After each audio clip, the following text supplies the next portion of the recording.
নমস্কাৰ সকলোকে আদৰণি জনাইছো আজি লৈ আনিছো কাচকলৰ এবিধ আচাৰ ৰেচিপি এই আচাৰ খাবলৈ সঁচাকৈ বহুতেই ধুনীয়া হয় বহুত টেষ্টি হয়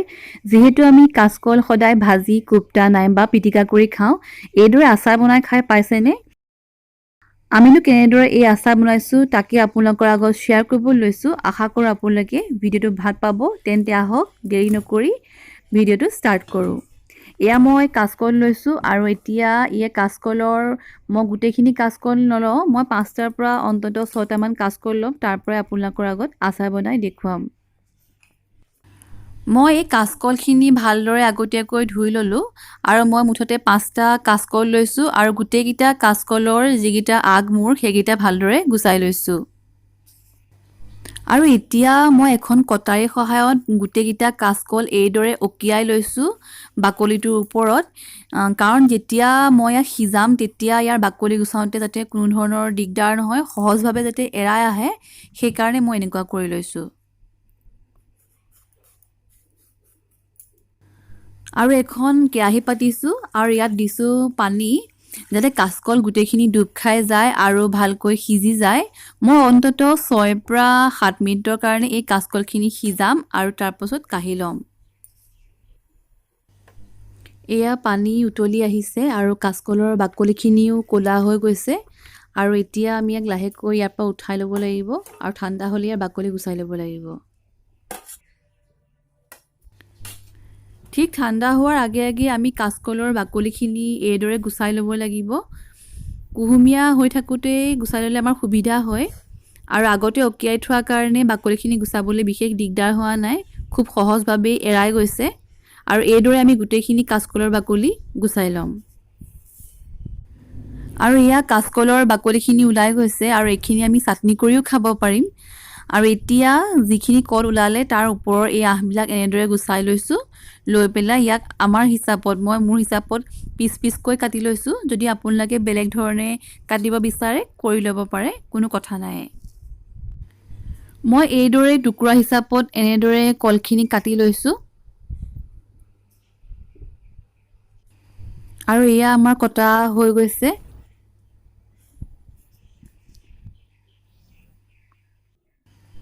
আৰু এতিয়া মই ইয়াত মোৰ হিচাপত নিমখ আৰু হালধি মিলাই দিছো নিমখ 2 চামুচ দিছো দি পেলাই লগতে মই হালধি মিলাই দিম মিলাই পেলাই মই ৰ'দত শুকুৱাই দিম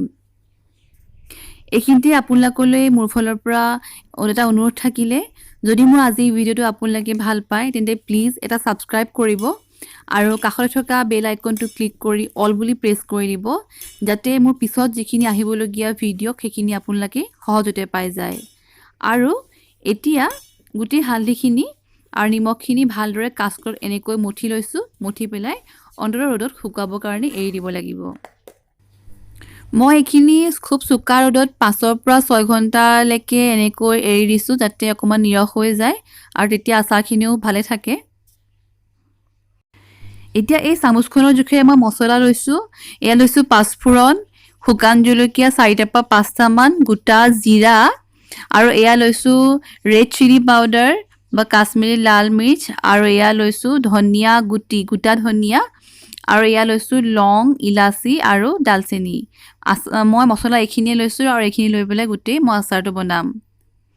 এতিয়া এখন কেৰাহী পাতিছো গেছৰ ওপৰত যিখিনি মছলা লৈছো এয়া কেৰাহীখনত দিয়া হৈছে প্ৰথমতে পাঁচফোৰণ গোটা জিৰা গোটা ধনিয়া আৰু লগতে দিয়া হৈছে শুকান জলকীয়া 4টা আৰু লং ইলাচি ডালচেনি আৰু এইখিনি আমি অকমান সময় ভাজিব লাগিব কম জুইত যাতে ইয়াৰ হেমেকা গুণটো গুচি যায় আৰু মচমচীয়া হয় তেতিয়া আমি ইয়াক এটা মিক্সি বাটিত সুন্দৰকৈ গুৰি কৰিব পাৰিম এইখিনি মই এটা মিক্সি বাটিটো লৈ লৈছো আৰু ইয়া সব খুব এটা সুন্দৰ গুৰি হৈছে গুটেখিনি ভিডিঅ' মই দীঘলীয়া কৰি দেখুৱা নাই সকলোৱে যেহেতু জানি এতিয়া এখন কেৰাহী পাতিছো তাত তেলখিনি গৰম হ'ব দিছো সাধাৰণতে আচাৰ বনাবলৈ আমাক তেল সৰহকৈ লাগে যদিও পিছত দৰকাৰ হয় আমি ইয়াক গৰম কৰি ঠাণ্ডা কৰি পেলাই আচাৰত দিব পাৰিম তেলখিনি পুৰা গৰম হৈ পেলাই অকমান কুহুমীয়া হ'বৰ কাৰণে এৰি দিছো আৰু এতিয়া ইয়াতে দিছো পাঁচফোৰণ আৰু এইকেইটা দি পেলাই অকমান ফুৰণ মাৰিছো আৰু এতিয়া গোটেই কাচকলখিনি ইয়াত দি দিম আৰু দি পেলাই ভালকৈ লৰাই দিম আৰু এইদৰে মই এই কাচকলখিনি এনেকৈ লৰাই দিছোঁ যাতে তেলখিনি ইয়াত সোমাই যায় আৰু ইয়াত যিখিনি ভাজি গুড়ি কৰি লোৱা মছলা সেইখিনি ইয়াত মই মিলাই দিম এতিয়া আৰু এতিয়া এই মছলাখিনি ইয়াত মিলাই দিছোঁ আৰু ভালকৈ অকণমান লৰাই দিছোঁ যাতে গোটেই মছলাখিনি কাচকলখিনিত সোমাই যায় আৰু খাবলৈ বহুত টেষ্ট হয় আৰু এইদৰে অকণমান সময় লৰাই দিয়াৰ পাছত ইয়াত মই মিলাই দিছোঁ কাশ্মীৰী লাল মিৰ্চ বা ৰেড চিলি পাউডাৰ ইয়াত মই 2 চামুচ মিলাইছোঁ কালাৰৰ কাৰণে আৰু এনেকৈ মিলালে খাবলৈ বহুত টেষ্ট হয় আৰু এই গোটেই মছলাখিনিৰ সোৱাদটো বৰ ধুনীয়া হয় আপোনালোকে এবাৰ নিজে ঘৰত বনাই খাই চালেহে গম পাব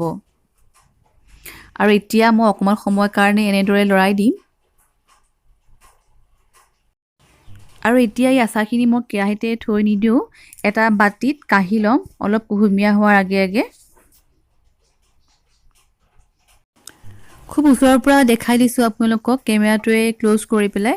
মছলাখিনি খুব ধুনীয়াকৈ সোমাই গৈছে আৰু কালাৰো বহুত ধুনীয়া আহিছে আৰু এতিয়া এনেকৈ চিচা বাটিটাত মই ইয়াক কাঢ়ি লৈছোঁ কেৰাহীখনৰ পৰা আৰু এই আচাৰখিনি সম্পূৰ্ণৰূপে ঠাণ্ডা হৈ গৈছে এতিয়া শুকান এটা বটলত ভৰাই ল'ম আৰু আমি সাৱধান হ'ব লাগিব যাতে আচাৰৰ বটলটো কোনো সেমেকা বা পানীৰ কোনো ধৰণৰ ছাট নাথাকে আৰু এইদৰে আমি গোটেই আচাৰখিনি এই বটলটোত ভৰাই লৈছোঁ গিলাচটোলে মন কৰকচোন খুব ধুনীয়া হৈছে কালাৰখিনি খাবলৈ কিন্তু বহুত টেষ্ট হ'ব আপোনালোকে মাত্ৰ এবাৰ বনাই চাওক তেতিয়া গম পাব আৰু ইয়াত যেহেতু আৰু অলপ তেলৰ প্ৰয়োজন হ'ব আৰু এটা বটলতে নোহোৱা কাৰণে থাকি যোৱাখিনি মই এটা বেলেগ বটল লৈ ল'ম মই ইয়াত ভৰাই ল'ম আৰু এই আচাৰখিনিত আৰু অলপমান তেলৰ প্ৰয়োজন হ'ব সেইকাৰণে মই বেলেগকৈ কেৰাহীত তেল গৰম কৰিছোঁ আৰু এইখিনি গৰম কৰি সম্পূৰ্ণৰূপে ঠাণ্ডা হ'বৰ কাৰণে এৰি দিম আৰু যেতিয়াই সম্পূৰ্ণ ঠাণ্ডা হৈ যাব তেতিয়াই মই এইখিনি আচাৰত মিলাই দিম তেতিয়া আচাৰখিনি বহুদিন ভালে থাকে আৰু বেয়া নহয় আৰু এয়া কেৰাহীৰ সম্পূৰ্ণৰূপে ঠাণ্ডা হোৱা তেল মই এই বটলটোত ভৰাই দিছোঁ যাতে আচাৰখিনি বহুত দিন ভালে থাকে আৰু এনেদৰে থাকিলে বহুত দিনৰ পাছলৈকে বেয়া নহয় আৰু যদি আমাৰ তেল নাথাকে তেতিয়া আমি টেঙা নাইবা ভিনেগাৰো আমি ব্যৱহাৰ কৰিব পাৰোঁ আৰু এইদৰে গোটেই আচাৰখিনি ইয়াত তেলখিনি ইয়াত ভৰাই দিয়া হৈছে আৰু ইয়াৰ সাফৰখিনি এতিয়া মাৰি দিছোঁ আৰু অন্ততঃ আমি ইয়াক এমাহমানৰ পাছৰ পৰা আৰু লাহেকৈ খাব পাৰিম আৰু কাচকলৰ সোৱাদ ল'ব পাৰিম আপোনালোকে ভিডিঅ'টো মোৰ শেষলৈকে চোৱাৰ বাবে আপোনালোক সকলোকে মোৰ ফালৰ পৰা বহুত বহুত ধন্যবাদ থাকিলে কেনেকুৱা পাই জনাব পুনৰ লগ পোৱাৰ প্ৰতিশ্ৰুতিৰে ধন্যবাদ